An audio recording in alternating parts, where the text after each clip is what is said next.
एक दिन जंगल से एक हिरन टहलते टहलते ना जाने किस रास्ते पर भटक गया और किसी दूसरे ही जंगल में जा पहुंचा।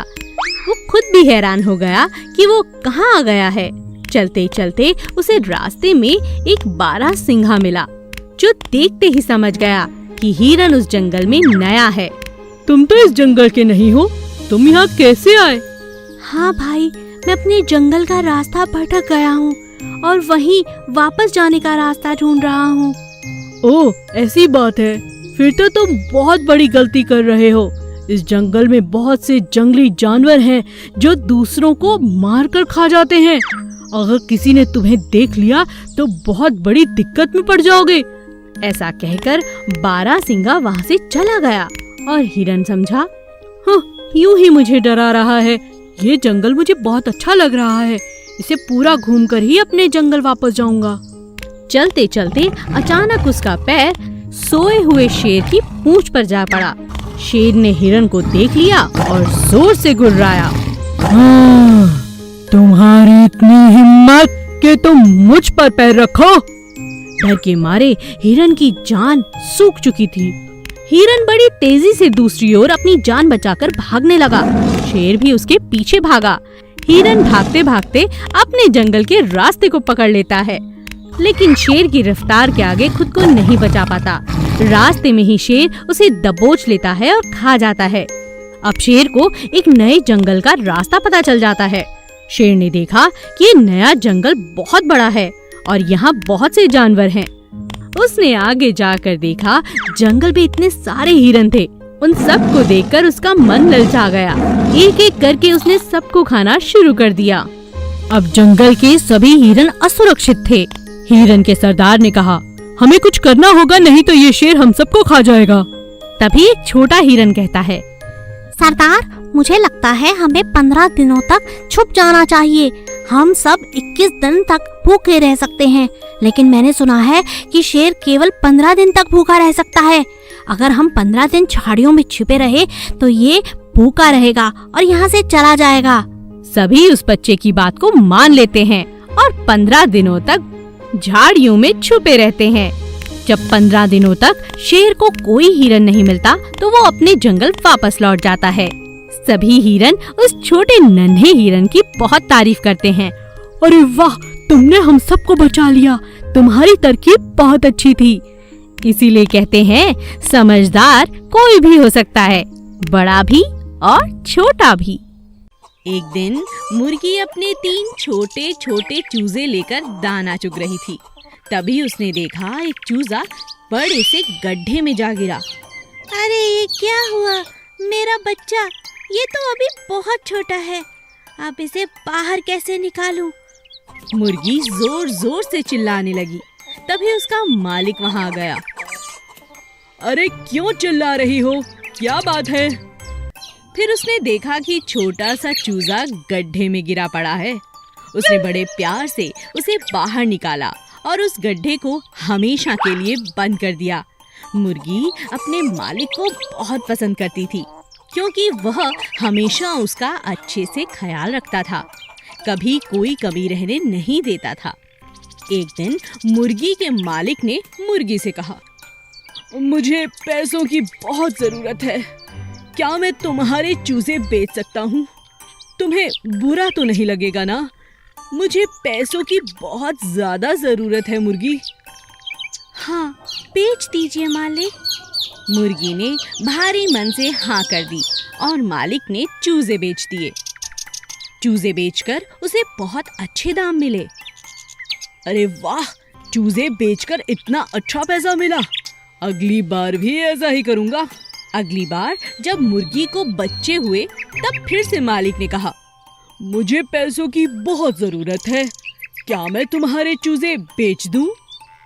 मुर्गी समझ चुकी थी कि अब मालिक लालची होता जा रहा है। उसने मालिक से कहा, आप इतनी जल्दी क्यों कर रहे हैं?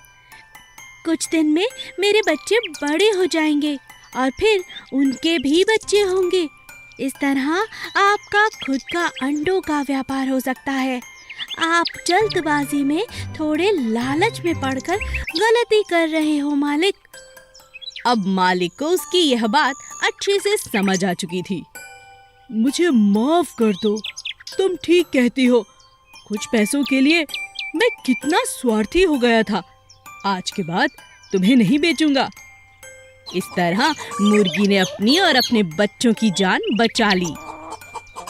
शिकारी को सीख। एक बार एक शिकारी जंगल में शिकार करने जा रहा था। तभी उसको सांप जमीन पर पड़ा हुआ दिखाई दिया। शिकारी डर गया और सांप को लाठी से पीटने लगा। लेकिन सांप ने शिकारी से कहा, मुझे छोड़ दो।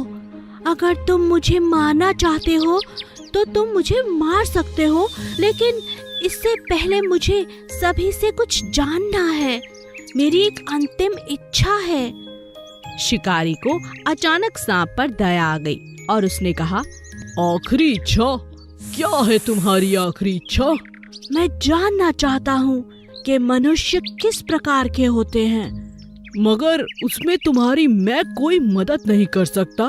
आप केवल मुझे कुछ देर के लिए जिंदा छोड़ दीजिए। मैं कुछ जानवरों से इस बारे में जानना चाहता हूँ। ठीक है, मगर उसके बाद मैं तुम्हें छोड़ूंगा नहीं। ठीक है। और इस तरह शिकारी ने सांप से वादा ले लिया। कुछ ही देर बाद वहाँ से एक गाय गुजरी। सांप ने गाय से पूछा, प्यारी गाय, आप मुझे बताएं, इंसान कैसा होता है? वह अच्छा होता है या बुरा? गाय ने जवाब दिया, इंसान हमें पालते हैं, मगर बदले में हम भी तो उन्हें दूध देते हैं, लेकिन कभी हमारा शुक्रिया अदा नहीं करते। शिकारी ने कहा, हम बहुत मूर्ख हैं जो इस बूढ़ी गाय की बातें सुन रहे हैं। चलो सांप, बस तुम्हें अपना जवाब मिल गया, मगर ये सही जवाब नहीं है। तो क्यों ना मैं आते हुए बैल से ये प्रश्न कर लूं? ठीक है, कर लो। सांप ने गुजरते हुए बैल से पूछा, कृपया आप हमें बताएं, इंसान के बारे में।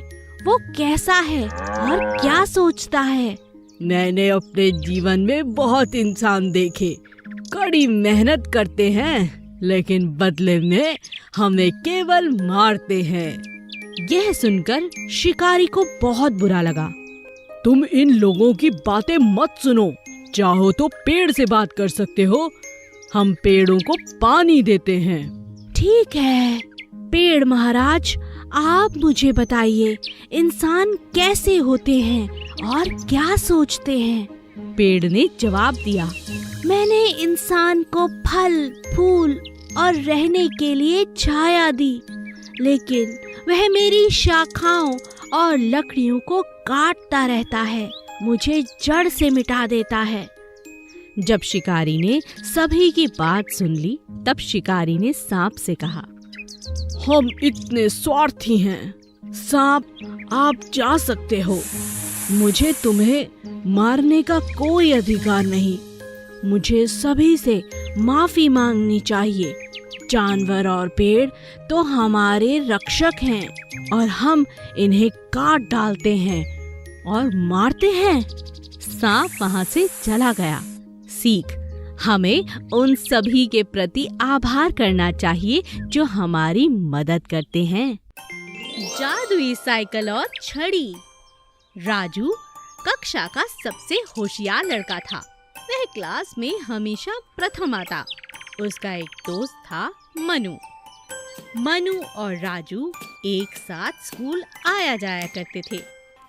राजू, हमारा स्कूल हमारे घर से कितनी दूर है? कितना चलना पड़ता है? मैं तो थक जाता हूँ। अगर हमें थोड़ा सा चलकर इतनी अच्छी शिक्षा मिल रही है तो उसमें हमें संकोच नहीं करना चाहिए मनु। हाँ, तुम ठीक कहते हो, लेकिन मैं तो बहुत थक जाता हूँ। अच्छा, तो ये बात है। मैं कोशिश करूँगा कि हमें कहीं से कोई साइकिल मिल जाए। अगर साइकिल होगी तो हम दोनों उस पर स्कूल आसानी से पहुँच जाएंगे, वो भी बिना थके, है ना? अरे वाह, ये तो बहुत अच्छा आइडिया है। हाँ, तुमने ठीक कहा, आइडिया तो बहुत अच्छा है, पर साइकिल आएगी कहाँ से? मैं अपने पिताजी से कहूँ, शायद वो हमें नई साइकिल दिलवा दे। ठीक है, कोशिश करके देख लो। पिताजी, स्कूल बहुत दूर है, आप मुझे एक साइकिल क्यों नहीं दिलवा देते? स्कूल जाना आसान हो जाएगा। बेटा, जो मेरी साइकिल रखी है ना घर के पीछे, तुम उसे ले सकते हो। थोड़ी पुरानी है लेकिन तुम्हारे काम आ सकती है। बहुत बहुत शुक्रिया पिताजी। मनु खुशी खुशी अपने दोस्त के पास जाता है। अगले दिन से दोनों उस पुरानी साइकिल से स्कूल जाना शुरू कर देते हैं। अरे वाह दोस्त, मजा आ गया। तुम्हारे पिताजी सच में बहुत अच्छे हैं। हाँ, तुमने ठीक कहा, पिताजी बहुत अच्छे हैं। लेकिन इतने भी नहीं, देखो ये खटारा साइकिल दे दी। इतनी देर लग रही है, उससे अच्छा तो हम पैदल ही चले जाते। दोनों स्कूल जा रहे होते हैं। रास्ते में अचानक साइकिल खराब हो जाती है। अरे, ये मेरी साइकिल को क्या हुआ? ये चलती क्यों नहीं? मनु, वो देखो, कितनी बूढ़ी औरत है। बहुत भूखी और कमजोर लग रही है। तुम यहीं ठहरो, मैं अपना टिफिन उसे देकर आता हूँ। लगता है उसने काफी दिनों से कुछ नहीं खाया। ठीक है, मेरा भी ले जाओ। कुछ ही देर में साइकिल ठीक हो जाती है। मनु और राजू अपना टिफिन बुढ़िया के पास रखकर वहाँ से चले जाते हैं। अब अक्सर जब भी वो आते जाते बुढ़िया के पास अपना खाना जरूर रखते। ये बुढ़िया मुझे बहुत अच्छी लगती है। बेचारी पहले से थोड़ी बेहतर हो गई है। लगता है ये बिल्कुल अकेली ही रहती है। इसका दुनिया में कोई नहीं। चलें, बहुत देर हो गई है। इसी तरह कई दिनों तक चलता रहा। अचानक एक दिन फिर से साइकिल ठीक बुढ़िया की झोपड़ी के आगे खराब हो गई और इस बार साइकिल ठीक होने का नाम ही नहीं ले रही थी। अचानक बुढ़िया अपनी झोपड़ी से बाहर आती है। कौन है? अरे, तुम दोनों लड़के हो ना, जो रोज आकर खाना छोड़ जाते हो? इधर आओ मेरे पास बेटा। राजू और मनु घबरा जाते हैं। ये बुढ़िया तो मुझे बहुत डरावनी लग रही है। डरते क्यों हो? रुको, मैं बात करता हूँ। राजू बुढ़िया के पास जाता है। बेटा, तुम दोनों बच्चों का बहुत बहुत शुक्रिया। जानते हो, मैं तुम्हें रोज देखती थी, मगर इतनी कमजोर थी कि कुछ मदद नहीं कर पाती थी। ये तुम्हारी खटारा साइकिल है ना, इसकी चिंता मत करो। कहो तुम्हें क्या चाहिए, मैं तुम्हें दूंगी। आप हमें देंगी? वो कैसे? आपके पास तो कुछ भी नहीं है। है बेटा, मेरे पास जादू है। रुको, अभी बताती हूँ। बुढ़िया अपनी छड़ी घुमाती है और अचानक साइकिल हवा में उड़ने लगती है और बिल्कुल नई हो जाती है। साइकिल का रंग एकदम सुनहरा खूबसूरत हो जाता है। अरे ये क्या? ये तो उड़ रही है। क्या इस पर बैठकर हम भी उड़ सकते हैं? हाँ हाँ, क्यों नहीं। ये मेरी तरफ से तुम दोनों के लिए उपहार है बेटा। इसे रख लो। जब चाहोगे चलेगी और जब चाहोगे ये साइकिल हवा में उड़ेगी। शुक्रिया दादी माँ। शुक्रिया दादी माँ। दोनों बहुत खुश हो जाते हैं और अपनी उड़ने वाली साइकिल पर बैठकर हमेशा समय पे स्कूल पहुंच जाते हैं।